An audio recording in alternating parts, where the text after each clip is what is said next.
I'd like to thank the staff for setting the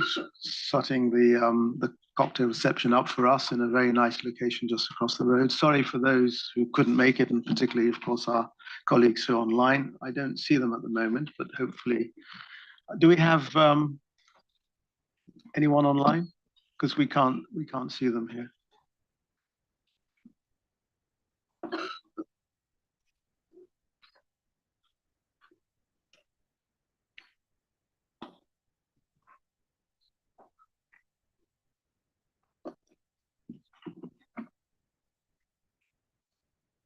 How are we doing, Michelle? Yeah. Oh, there we are. No problem. So who do we have? We've got Rick. Rish. Ashley. Okay, so welcome back. And so we got I think a very interesting day. We got some very important topics to cover, and I know based on yesterday's contributions from everyone who participated and had lots of very, very insightful comments and views, which I know the two chairs and their teams were very appreciative of. I reminded them it was only day one of the first meeting of the SAC, so I didn't want to manage their expectations, but I think it would be fair to say we certainly met, if not exceeded, their expectations. So thank you very much for that, and we'll do so again today. So we're going to start with a breakout session to talk about firm culture and governance. And we've been put into groups, and we've got some questions which we will come back with some responses for. I think there's one common question, if I'm not mistaken, Jeff, and then some specific questions for each of the three teams. We want to do that for two reasons. One, to actually get us into smaller groups so we can get to know each other even better than we have done so far. But also, this is such an important topic that it would be best served if we did break into groups and then reconvene later on. And I'm sure it won't be the end of the discussion, Gabriella. This is an important topic which will be on your agenda for quite some time, if I'm not mistaken. So with that, let me hand over to Jeff, Ken, and Carla, or should I say Carla, Jeff, and Ken? Over to you. Thank you, Alan, and good morning, everybody. Thank you for all your participation and contribution yesterday. Glad that you all came back for day two, so thank you very much.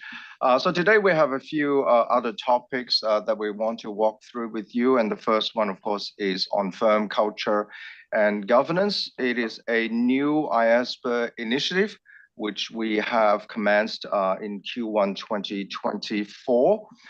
So if I can move to the next slide, we're just gonna as Alan said, we want to have some breakout sessions into three different groups.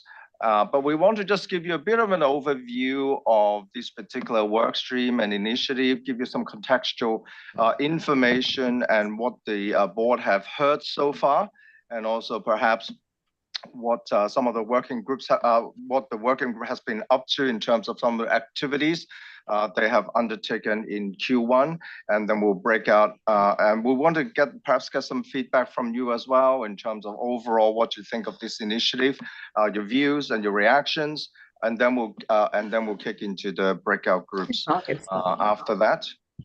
So perhaps if I can move to the next slide, please. Thank you. Just some broad background, just for your information. Some of you might know already. It is, of course, an issue that was raised as we developed our strategy and work plan 2024 to 27 last year, when we got the feedback back from our consultation paper. And of course, Gabriella had already walked through with you what we have in our SWP. And so this was one of the key areas of focus that the board has identified.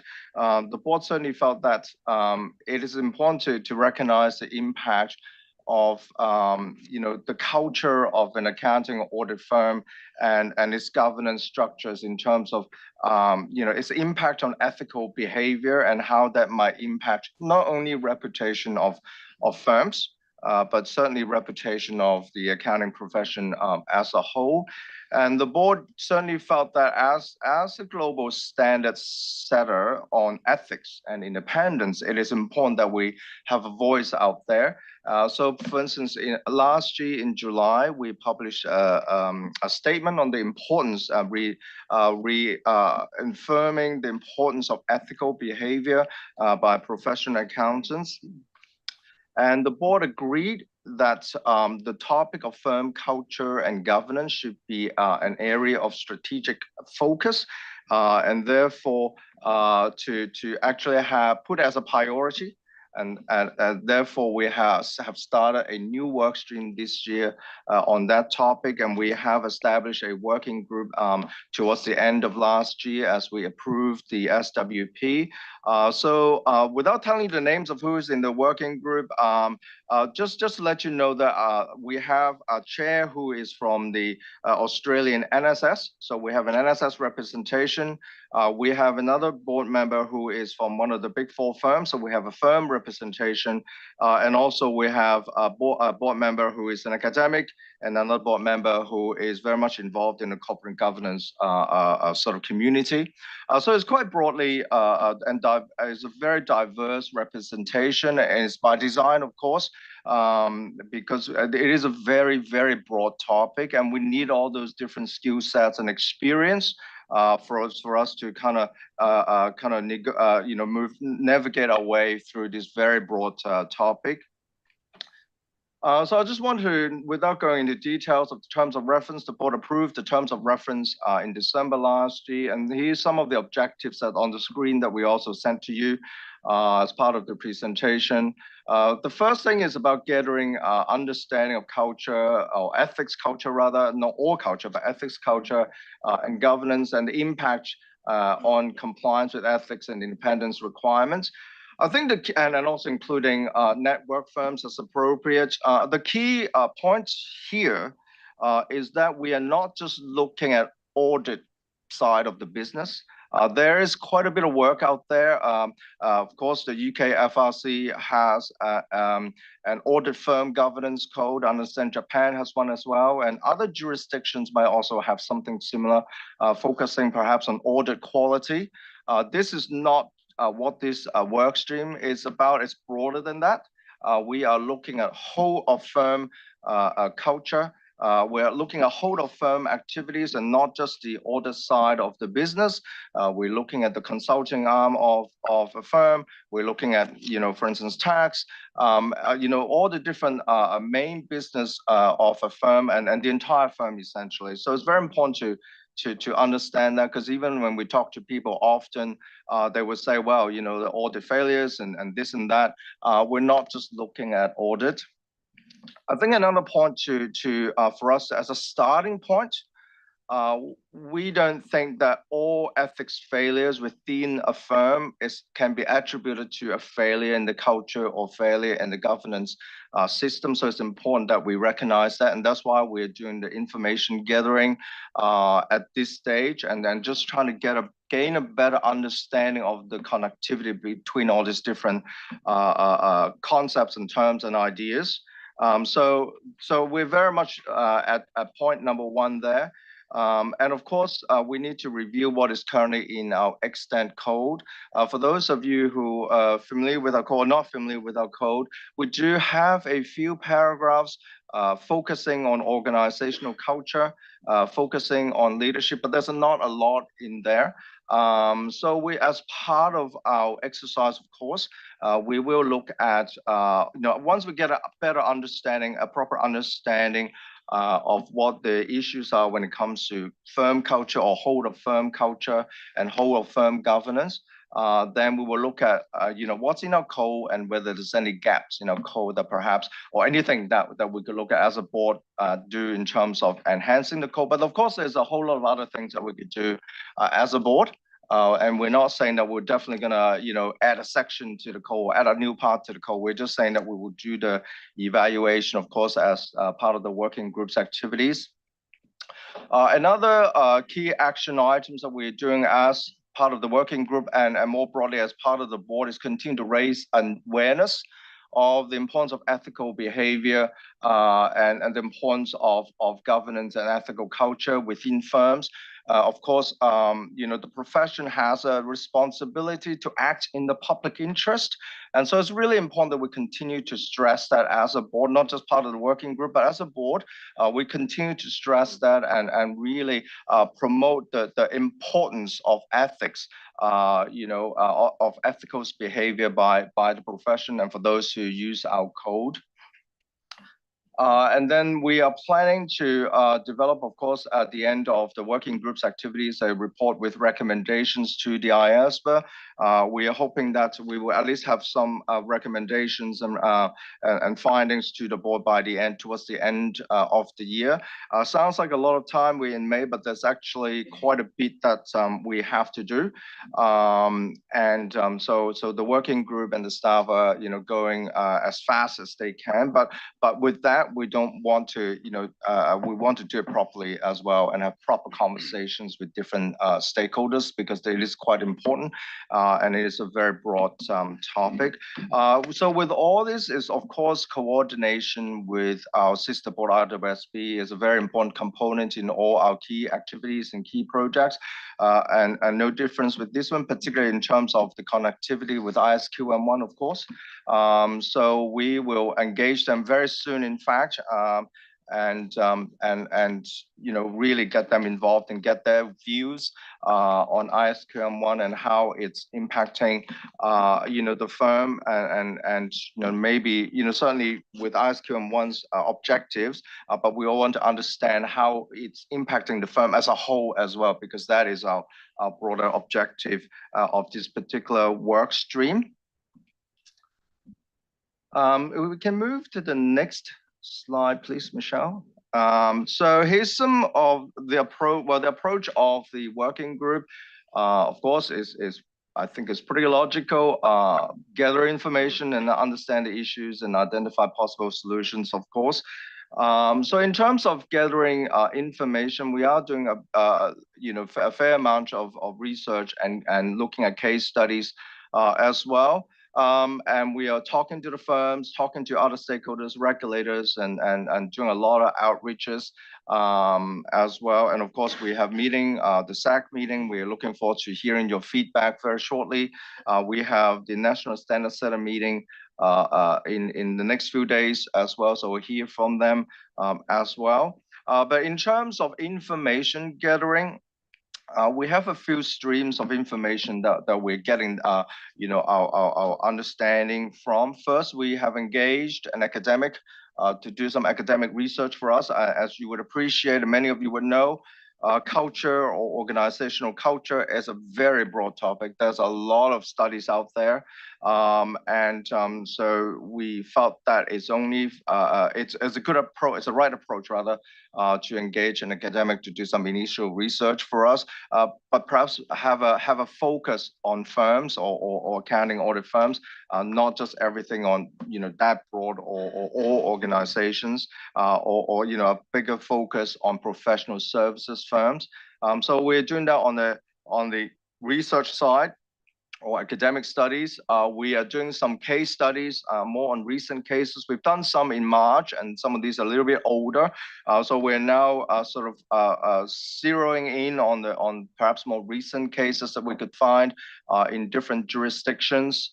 And of course, in terms of outreach, for instance, last week, Carla and I and our working group chair, Chana Visajingi, board member, we were in Singapore last week, and we did a fair amount of outreach and meetings with some of the firms over there, but also with the ASEAN audit regulators. So we met with ACRA and some of the other regulators from the region, as well from Thailand, Indonesia, Philippines, maybe one or two others.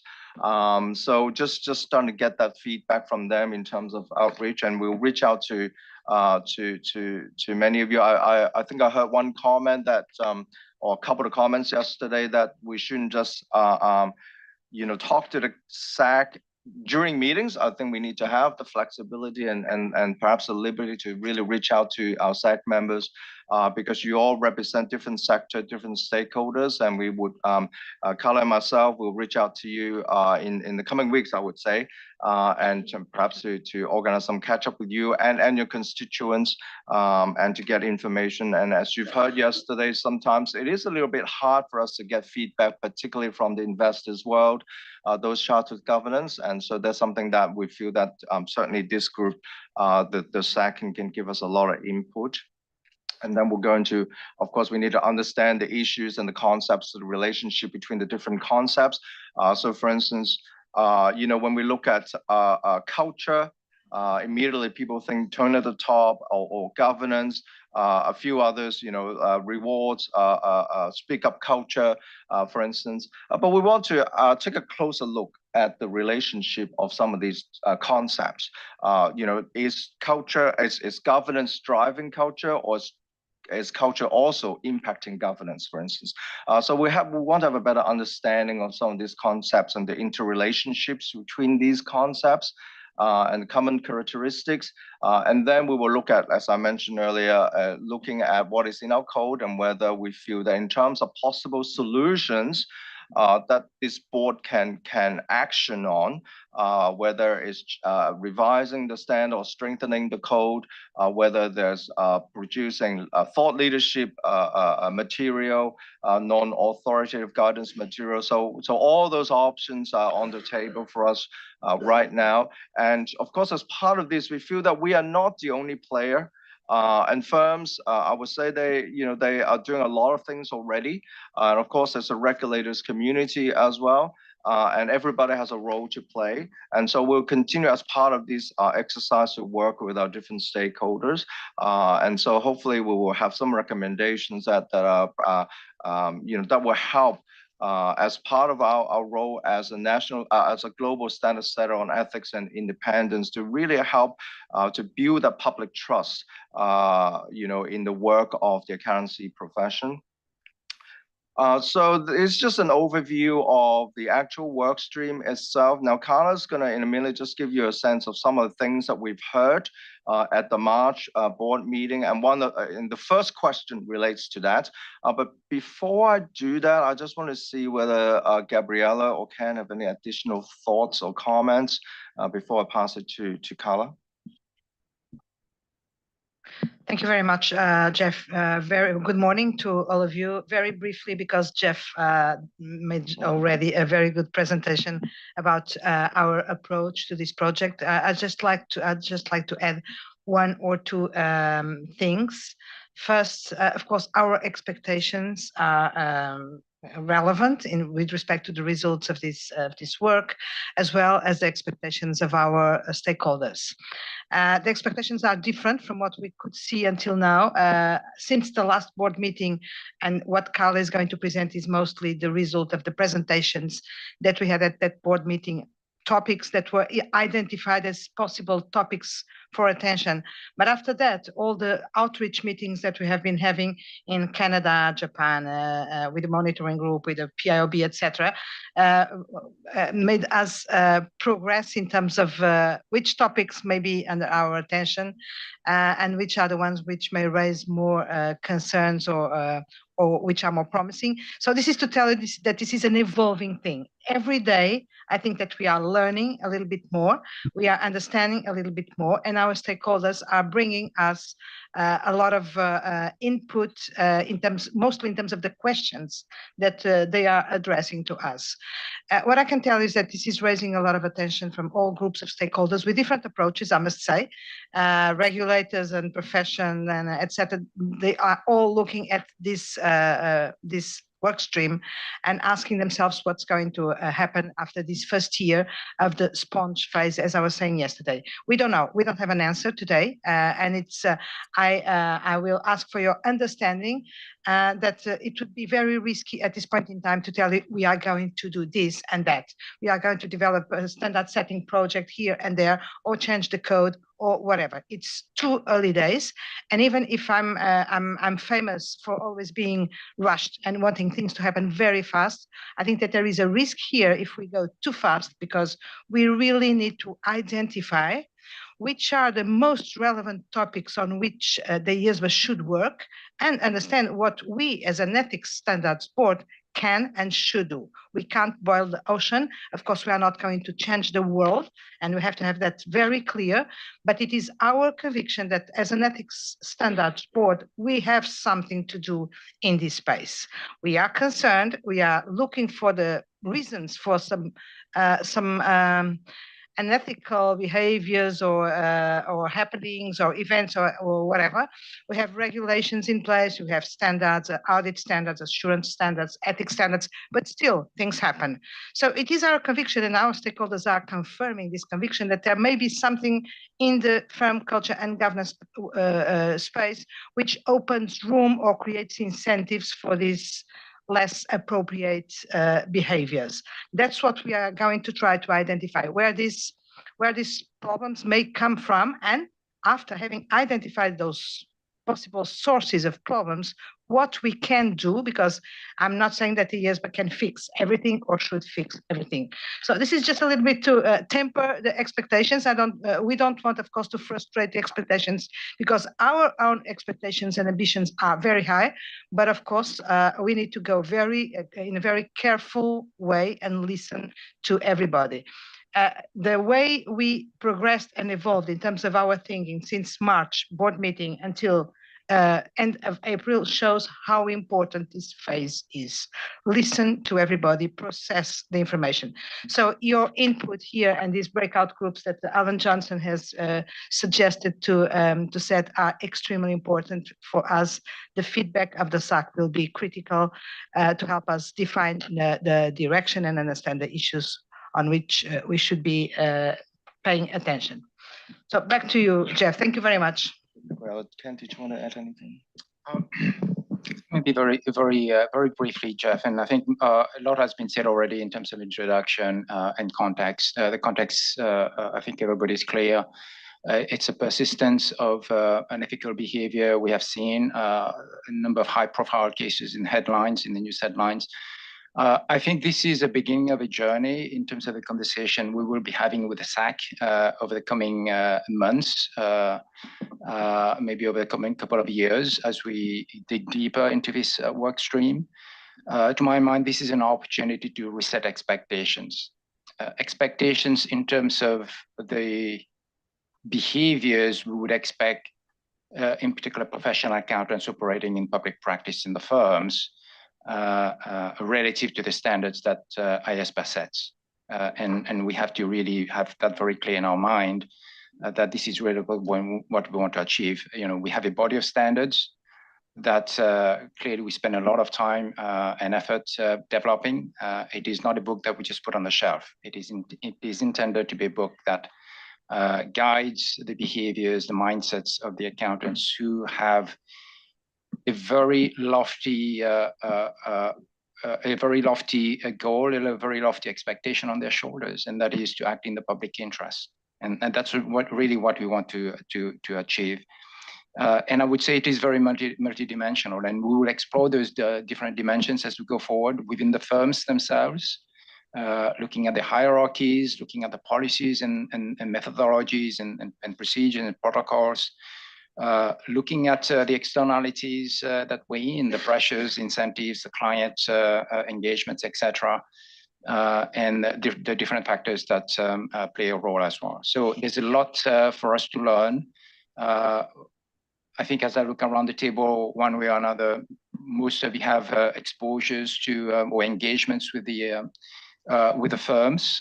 So whatever experiences, whatever sort of lessons you've learned as you've engaged, as you've interacted with the firms, would be very useful to us. So this is very much a learning curve, but the goal is very clear in our mind. It is, as I said, to reset expectations, to make it very clear that those standards are intended to be lived within the profession as individual accountants carry out their sort of activities and professional services. Thank you. If I still may, 30 seconds just to say the following. We don't know what will happen after this first year. The working group will make draft a report and suggestions to the IASBA, so we will see. This can end up being a project to develop standards, 3 projects, no project at all. We are not committing with anything, but one thing is sure, apart from and alongside with any project or more concrete work that we may want to do after this first phase, one thing that is for us very clearly very important is the discussion that is being launched on the topic. Even the fact that we are creating with you and with our stakeholders the opportunity to discuss this topic of firm culture and governance and reflect on the topic, per se, I think it can be a very important contribution to the developments and the evolution in terms of ethical behaviors in this space. So we also want to be and to create a platform for discussion. And this group, I was speaking about the contribution that you can give us. And of course, we are very much looking forward to have it. But it's also a way of having each one of the members going back home on to your institutions or organizations with some ideas in mind that you can spread outside. And this is something which will not be very visible or measurable, but that we also want to help fostering, developing, etc. Thank you, Gabriela and Ken. So before I pass it to Carla to give you a bit of a sense of some of the things of what we've heard. Actually, I will pass to Carla now. We'll keep it fairly short just to get a few kind of key points just to get your thinking juice going, and then we'll break into the breakout group straight away. Thank you, Jeff. Michelle, next slide, please.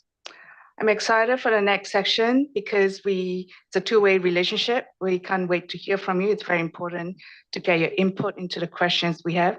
It's challenging because I have 2 minutes to run through these few points to give you an idea before we send you off to the breakout rooms and answer those questions for us. To give you a bit of background, we've been deliberate in coming up with those questions. The working group went through a journey of fact-finding, doing desktop research, speaking to various stakeholders. We had several questions we posed to the stakeholders when we were in Singapore last week in terms of various groups that we met with. And we came about with the questions we're proposing to you today, hopefully to get some of your insight into the issues we're trying to deal with. The next 2 slides you see in front of you, the points are not interrelated at the moment. As Gabriel mentioned, we are at the absorbing stage where we're listening to stakeholders and the points that they're raising. But perhaps to give you a flavor in terms of some of these areas that was brought up, I'd like to tell a story. And it's some of it came about from Jeremy Hirschhorn, who's the second commissioner at Australia, who presented to the IAASB at the March meeting. It started off with a firm in a regular industry, such as the audit industry that's very regulated. And then it grew and it employed a consulting arm and grew and grew and grew. And that consulting arm is under the preview of the accounting firm, which we know do adopt the code of ethics. But the question is, sometimes not all of them are very intimate with the code of ethics. For example, if we were to ask, who is the true client? And maybe some of you know, some of you don't. Paragraph 101 of our code of ethics on page 19 says, a distinguishing mark of the accountancy profession is the acceptance of responsibility to act in the public interest. I'd like to inquire how many non-professionals out there actually do truly understand of the sentence that's in the code. So that begs the question, whose interests are they representing? It is a question that we will not be able to answer via this project itself. However, it will come up as we are looking into firm culture and governance. And one of the other questions that came about is when these firms grew, it became apparent some of the rainmakers was taking reign at the top. So is that issue that it became a profit-driven entity? Was the incentive program in place to encourage such a behavior? At this stage, we're not pointing fingers. The apple tree, it's a large tree with many branches. There's bound to be one bad apple, but we believe that firms inherently do set out to be good ethical enterprises working on the behalf of the public interest. Another thing that we found in conversation with our stakeholders, Michelle, next slide, please, is whether there's appropriate transparency mechanism in place. An example, just to give you a flavor, Big Four in Australia has a organization in place where they are not required to provide financial statements or provide information on numeration. This is not the case in every jurisdiction. So that begs the question whether there is a transparency mechanism that's appropriately available in each jurisdiction to encourage an ethical behavior within the system. So with that in mind, I'd like to invite you to break out into your groups. Group 1 will remain in this room, Group 2 and 3 and level 6. And have a great discussion. We'll see you back in an hour. Thank you. Before we break, can I just ask, how do we cater for our colleagues who are online? Are they going to be, yes, they're on the list? You've got the technology to bring them in, do you? Yes, we provided the Zoom invite. So Okay, hopefully you have thanks. received them. And if there are any others who I see, for example, Paul Munt is not, I don't see it on the list, but he is free to join Yes. whichever. They're welcome group to you stay wish in the main boardroom just Okay. because of the space limitation in the other Just rooms. thought I should, right, thanks. Dwayne. Thank you. One scoping question. When we're thinking about this discussion, I think you guys have really honed in on the firms as opposed to PAs more generally, PAIBs, in business, et cetera. And I know the memo talked at the beginning about corporate failure. So I was just curious, have you kind of narrowed down your scope to how firms are acting and auditing and other service providing, as opposed to ethics of other professional accountants that drive business failures or whatever it might be through fraud or otherwise? Thank you, Dwayne, for that question.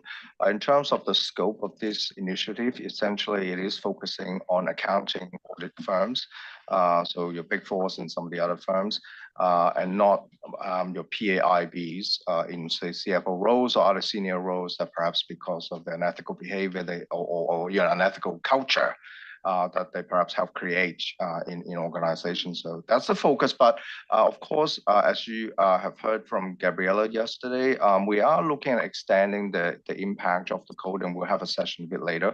But that's something, a bit later. Thank you for that. And if you have any more questions about these, Ken and myself and Carla will be able to give you a little bit more context as we go into the breakout groups. So Ellen, would that be okay? We move everyone